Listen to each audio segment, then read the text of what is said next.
ज्यावेळेला लक्षात येतं की समोरच्या साक्षी झाल्यानंतर आपली बाजू कमकुवत झाली आहे, त्यावेळेला अशा तऱ्हेच्या खोट्या अफवा उठवल्या जातात. मी त्यांना जाहीरपणे सांगू इच्छितो किंवा जाहीर आव्हान देतो की असं एक वाक्य जरी माझ्या ह्याच्यामध्ये असेल तर त्यांनी ते दाखवून द्यावं.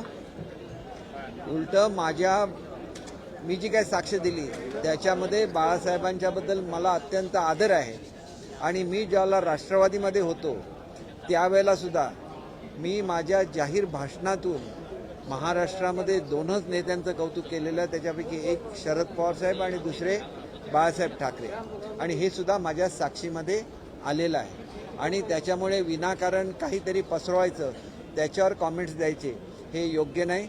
कदाचित इतर कोणाला तरी विचारताना तुमच्याच वकिलाने विचारला असेल असा काही प्रश्न जो मिसलीड करतो, मग तुमच्या वकिलांना तुम्ही सांगितलं पाहिजे की अशा तऱ्हेचे प्रश्न विचारू नका म्हणून. कारण त्याने दुसऱ्याचे असेल, माझ्या बाबतीत तर झालेलं नाही, कारण माझं लेखी आहे, मी कोणालाही दाखवू शकतो.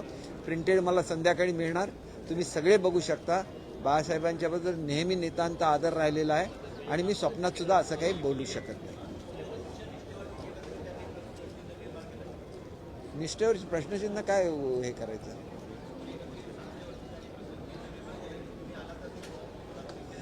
मला तुम्ही आला म्हणजे मला बोलवलं उद्धव साहेबांनी. मी ज्या पक्षामध्ये गेलो, मी ज्या जिल्ह्याचं प्रतिनिधित्व करतो तिथं मी येण्यापूर्वी सगळ्या इलेक्शनमध्ये म्हणून 40,000 मतं मिळत होती आणि राष्ट्रवादीला जवळजवळ 1.5 लाख मतं मिळत होती आणि काँग्रेसला 1,80,000 मतं मिळत होती.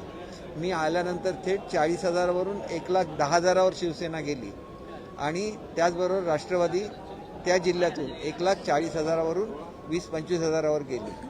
एका नेत्याबरोबर एवढ्या मोठ्या प्रमाणात कधीही शिफ्ट होत नाही. शिफ्ट झाला ही वस्तुस्थिती आहे. आणि मला म्हणजे मला स्वतः मोदी साहेबांनी बोलवलं होतं. मोदी साहेबांना न भेटता मी दिल्लीवरून परत आलो. का आलो?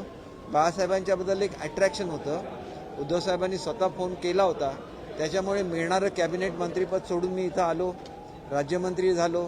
आणि पक्ष संघटनेमध्ये सुद्धा कशा तऱ्हेने ट्रीटमेंट दिली जात होती मी बघितलेलं आहे. आणि मी त्यांच्या कानावर सुद्धा घातलेलं होतं की त्यांनी मला जो शब्द दिला होता, अमुक अमुक लोकांना तुम्ही मोठेपणा द्या, त्यांना मी मोठेपणा देत राहिलो, त्यांचं नेहमी ऐकत राहिलो. आज सुद्धा त्यांच्याबद्दल अत्यंत आदर आहे आणि हे घडू नये महाराष्ट्रामध्ये म्हणून मी त्यांची आणि मोदी साहेबांची सुद्धा गाठ घालून देण्याचा प्रयत्न केला. आणि एक मी ठामपणे सांगतो, मी तत्त्व मानणारा मनुष्य आहे आणि हे मी कधी लोकांच्या समोर बोललेलो नाही आहे. ज्यावेळेला आमची चर्चा चालायची त्यावेळेला उद्धव साहेब एकदा गमतीने म्हणाले की उद्या आमचं सरकार आलं, म्हणजे भाजप आणि सेनेचं सरकार आलं, तर तुम्ही त्यात मंत्री बनाल. तर मी त्यांना सांगितलं की मी तुमच्या मंत्रिमंडळामध्ये कधीही मंत्री म्हणून येणार नाही. कारण काय की ज्यांनी एवढा मोठा लढा केला कोकणामध्ये, उत्कृष्ट मंत्री म्हणून काम केलं, त्याला तुम्ही निदान सांगायला पाहिजे होतं. मी त्यांना पहिल्यांदाच सांगितलं होतं, तुम्हाला जर मला मंत्री करायचं नसेल, तुम्ही मला सांगितलं असतं तर मी आमदारकीच लढवली नसती. लोकांमध्ये गैरसमज होता की ह्याच्यामध्ये काहीतरी कमीपणा आहे की काय, ह्याच्यामुळे राज्य आलं पण मंत्रिपद दिलं गेलं नाही. मंत्रिपद न दिल्याचा काही हे नाही, परंतु ज्यावेळेला मला सांगितलं त्या चर्चेच्या वेळेला, म्हणजे ह्याचा अर्थ काय की भाजप आणि सेनेचं राज्य येणार होतं, पण ते राज्य आलं असतं तरी मी मंत्री झालो नसतो. कारण अपमान करून मंत्रिपद नको. शिंदेसाहेब जो मान देतात तो मान मोठा आहे, लोकांना प्रेम देतात ते प्रेम मोठं आहे. आणि त्याच्यामुळे उद्धव साहेबांच्याबद्दल अतिशय आदर आहे, त्यांच्याबद्दल अतिशय प्रेम आहे. पण असं काही कन्फर्म केल्याशिवाय उद्धव साहेबांनी सुद्धा माझ्याबद्दल लिहायला नको होतं, कारण बोलायला नको होतं. कारण मी असं बोललेलो नाही. त्यांना कोणीतरी सांगतं आणि लगेच ते स्टेटमेंट काढतात, हे योग्य नाही. आणि हे तुम्ही कन्फर्म करू शकता की ही बोलणी चालू होते. माझ्याबरोबर जे आम्ही 2-3च लोक त्या सगळ्या संभाषणामध्ये असायचो, ते सुद्धा आश्चर्यचकित झाले की असं कोणीतरी बोलू शकतो. मी सरळ मनुष्य आहे. ज्यावेळेला शिंदे साहेबांनी प्रेमाची वागणूक दिली, मी शिंदे साहेबांच्या बरोबर राहिलो, आज सुद्धा शिंदे साहेबांच्या बरोबर आहे. आणि शिंदे साहेबांचं उद्धव साहेबांचं एकत्र यावं म्हणून सुद्धा मी प्रयत्न केलेला आहे. भाजप आणि शिवसेना यावे म्हणून सुद्धा मी प्रयत्न केला होता. त्याच्यामध्ये माझा स्वतःचा काहीही स्वार्थ नव्हता.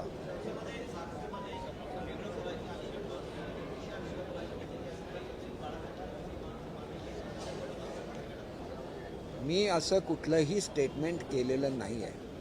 आणि मी उद्धव साहेबांचा उल्लेख सुद्धा पक्षनेता असंच केलेला आहे, पक्षप्रमुख असंच केलेलं आहे.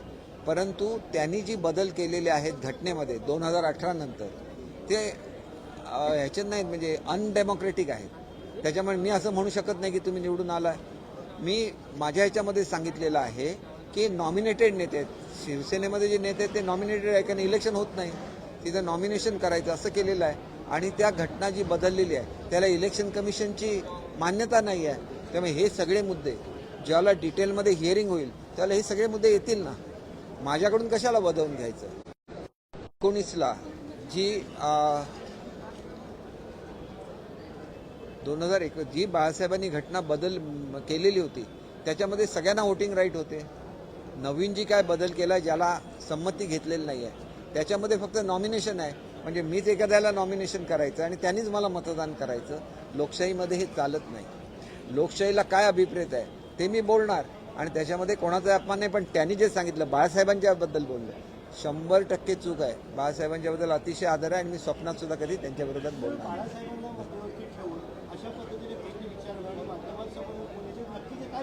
नक्की एक असं आहे की ज्यांनी हे प्रश्न विचारले त्यांनी, कारण ते त्यांचे वकील असतील किंवा आणि कोणी असतील किंवा ॲडवायझर असतील, तर त्यांनी असे प्रश्न विचारू नये की ज्याच्यामधून इनडायरेक्टली बाळासाहेबांची बदनामी.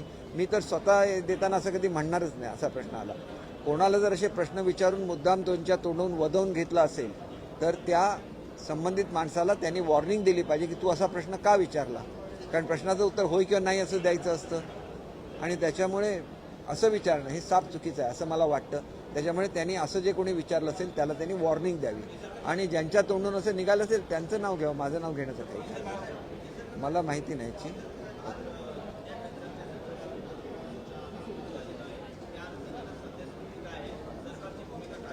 एक गोष्ट अशी आहे की सरकारने कमिटी अपॉइंट केलेली आहे आणि निश्चितपणे सरकारचा उद्देश हा त्यांना न्याय द्यायचाच आहे. कमिटीचा रिपोर्ट येण्यापूर्वी अशा रीतीने मोर्चे काढणे चुकीचं असतं, कारण त्याच्यामधून चुकीचा अर्थस्वा निघतो. सरकारची भूमिका ठाम आहे की जुन्या पेन्शनमध्ये जे काही लाभ मिळत होते तेवढे लाभ तरी नवीन पेन्शनमध्ये देता यावे या दृष्टीने डिझायनिंगचं काम चालू आहे. आणि तो जो काय त्या समितीचा निर्णय असेल आल्यानंतर मुख्यमंत्री उपमुख्यमंत्री त्याच्यावर निर्णय घेतील. आणि त्याच्यामुळे मला एकच सांगायचं आहे की उगाच कोणीतरी नवीन पेन्शन योजना रद्द केली आणि जुनी पेन्शन ज्या राज्यांनी लागू केलेली आहेत त्यांनी आपण भरलेले कॉन्ट्रीब्युशनचे पैसे वापरलेले आहेत, तुमच्या नावावर काही नाही ठेवलं, त्या राज्यामध्ये उद्या त्यांना पेन्शन मिळणं आणि पगार मिळणं सुद्धा अवघड होणार आहे. कारण त्यांना कायम राज्यच करायचं नसतं, त्यांना फक्त इलेक्शनला निवडून यायचं असतं आणि त्या राज्यामध्ये सुद्धा त्यांचा पराभव झालेला आहे. म्हणून असे पक्ष की ज्यांना कायमस्वरूपी राज्य करायचं नाही तेच अशा तऱ्हेचे निर्णय घेऊ शकतात. आपण निर्णय काय घेतला पाहिजे की ज्याच्यामधून पेन्शनरचं हित होईल, त्याला वेळेवर पेन्शन मिळेल. जसं महाराष्ट्र राज्य आहे ठरलेल्या दिवशी आपल्या कर्मचाऱ्यांचं वेतन देतात, तसं वेतन आम्हाला कायम द्यायचं असेल तर दोघांमध्ये समन्वय झाला पाहिजे कर्मचाऱ्यांच्यामध्ये आणि राज्य शासनामध्ये. आणि कर्मचाऱ्यांचं कुठलंही नुकसान न होता एक वेगळ्या तऱ्हेची स्कीम ही अस्तित्वामध्ये आणली पाहिजे. त्याच्यासाठी कमिटी दिलेली आहे आणि कमिटी दिल्यानंतर ती पॉझिटिव्ह निर्णय घेणार असं गृहीत धरलं पाहिजे. निगेटिव्ह निर्णय देणार असं तुम्ही का गृहीत धरता, एवढंच मला कळकळीने विचारायचं आहे. सर, राजीव जैन जे अपर पोलीस आयुक्त आहेत त्यांच्या अध्यक्षतेखाली आता SIT स्थापन केली आहे. दिशा सालिया मृत्यू प्रकरणी आदित्य ठाकरे यांच्यावरती सातत्याने पोलिसांनी उल्लेख केलेला होता, आरोप केले होते. काय वाटतं की SIT नंतर तरी न्याय मिळेल का किंवा एकंदरीत विरोधकांवर दबाव टाकण्याचा हा तंत्र आहे? नाही बघा, याच्यामध्ये तंत्राचा काही भाग नसतो. एखाद्या महिलेच्या संदर्भात ज्या वेळेला एन्क्वायरीची मागणी होते त्यावेळेला ती एन्क्वायरी केली जाते. त्याच्यामध्ये कुठल्या एका व्यक्तीच्या विरुद्ध ही एन्क्वायरी आहे असं समजण्याचं काहीच कारण नाही. आणि ज्यांचं काय त्याच्यामध्ये इन्व्हॉल्वमेंट नसेलच तर त्यांनी वाईट वाटून घेण्याचं सुद्धा काही कारण नाही. कारण असं असतं की एखाद्या महिलेच्या संदर्भात तिने आत्महत्या केली आणि त्या आत्महत्यामागे कोण कारणीभूत होतं हे शोधून काढायला लागतं. जोपर्यंत शोधून काढलं जात नाही तोपर्यंत त्या व्यक्तीला न्याय मिळत नाही, ही वस्तुस्थिती आहे.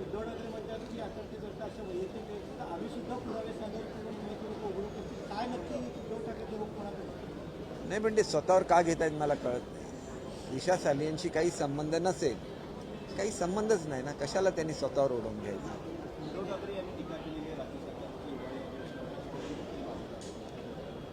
नाही बघा, आम्ही रोज प्रश्न मार्गी लावत असतो. तुम्हाला मी एक उदाहरण देतो. आमच्याकडे डाएट कॉलेज म्हणून असतं जे शिक्षकांना शिकवतं. तर त्याचा सुद्धा प्रस्ताव आम्ही कॅबिनेटकडे पाठवायला सांगितलेला आहे. आज उद्या तो कॅबिनेटकडे जाईल. त्यांना केंद्राकडून वेतन येतं तोपर्यंत 2-2, 3-3 महिने त्यांना वेतन मिळत नाही. आम्ही आता जसं सरकारी नोकराप्रमाणे त्यांना सुद्धा वेतन देण्याचा निर्णय घेतो. अनेक असे निर्णय की ज्याच्यामध्ये तुम्ही बघा किती कॅडरचं आम्ही वेतन वाढवलेलं आहे. निर्णय होत नाहीत कसे? मग एवढे निर्णय झाले कसे? आमच्या काळामध्ये जेवढे निर्णय झाले 5-5 वर्षामध्ये जेवढे निर्णय होत नाही तेवढे एका वर्षामध्ये आम्ही केलेले आहे.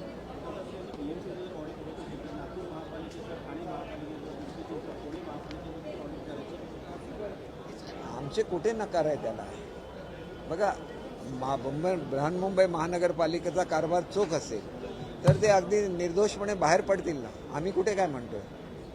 कोविडच्या संदर्भात चौकशी झाली त्यावेळेला 3 किलोच्या ऐवजी 300 ग्रॅमच्या ऐवजी 100 ग्रॅमच खिचडी दिली जात होती असं उघडकीला आलं. जी बॅग आहे 600 रुपयाची बॅग 6000 रुपयाला घेतली जात होती असं उघडकीला आलं. ज्या ठिकाणी कोविडच्या पेशंटचे प्राण वाचवायचे असतात त्या खोट्या डॉक्टरांच्या नोंदी केलेल्याचं लक्षात आलेलं आहे. त्याच्यामुळे उद्धव साहेबांनी कृपया हे स्वतःवर घेऊ नये. हे ज्यांनी केलं असेल याला खरोखरी योग्य गोष्ट नाही की कोविड हा अत्यंत कठीण काळ होता आणि त्याच्यामध्ये असं करणं अयोग्य होतं. पण कोणी केलेलं असेल ते त्या ठिकाणी आयडेंटिफाय होईल आणि त्यांना शिक्षा होईल. म्हणजे पुढच्या काळामध्ये कोण असं करायला धजवणार नाही की 600 रुपयाची बॅग 6000 रुपयाला घ्यायची. सर आमदार अपात्रे संदर्भात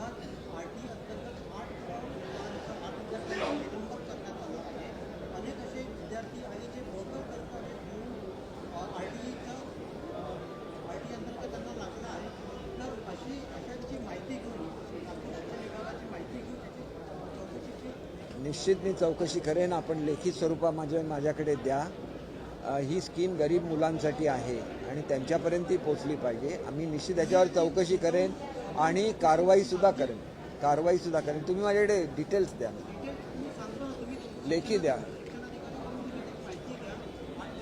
नाही साहेब, मला कोणाला तरी ठीक आहे, मी माहिती घेतो. सर आमदार अपात्रे संदर्भात सुनील प्रभूंचा आरोप आहे की कुठेतरी आम्हाला उलट साक्ष घेण्यास कमी दिवसांचा अवधी दिलेला आहे. या उलट ज्या प्रकारची माहिती अध्यक्ष कार्यालयाकडून मिळाली की 3 दिवसांची मुदत मागितली 4 दिवस उलट साक्ष घेण्यात गेलेली आहे. 1 दिवस अतिरिक्त देऊ नये असा आरोप तुमच्यावर का केला जातो? नाही बघा, मला असं वाटतं की आतासुद्धा मी तिथं होतो, मला आणि प्रश्न विचारले असते, मी रात्रीपर्यंत थांबलो असतो. असं बिलकुल नसतं. घ्यायच्या तेवढ्यांच्या साक्षी घ्या. खरं हे शेवटी खरं असतं. आज खऱ्या अनेक गोष्टी या माझ्या त्या ठिकाणी मी साक्ष दिल्यामुळे समोर आलेल्या आहेत आणि साक्षीवर मी खोटं बोलू शकत नाही. ईश्वर देवाची शपथ घेतलेली आहे, तिथं खोटं बोलू शकत नाही. हे महाराष्ट्रासमोर उघड झालेलं आहे की मुळातच सेना आणि भाजप एकत्र येणार होते. तसा शब्द उद्धव साहेबांनी मोदी साहेबांना दिलेला होता, तो पूर्ण केला गेला नाही आणि ती सर्व आमदारांची भावना होती आणि त्याच्यामुळे पुढच्या काळामध्ये ती जर आमदारांची भावना पूर्ण झाली असेल आणि महाराष्ट्राच्या जनतेच्या समोर आणि भाजप आणि सेना युती म्हणूनच आम्ही गेलेलो होतो, तो जो लोकांचा मॅन्डेट खरा होत असेल तर त्यांना आनंद झाला पाहिजे. दुःख का होतंय हे मला कळत नाही. धन्यवाद. थँक्यू.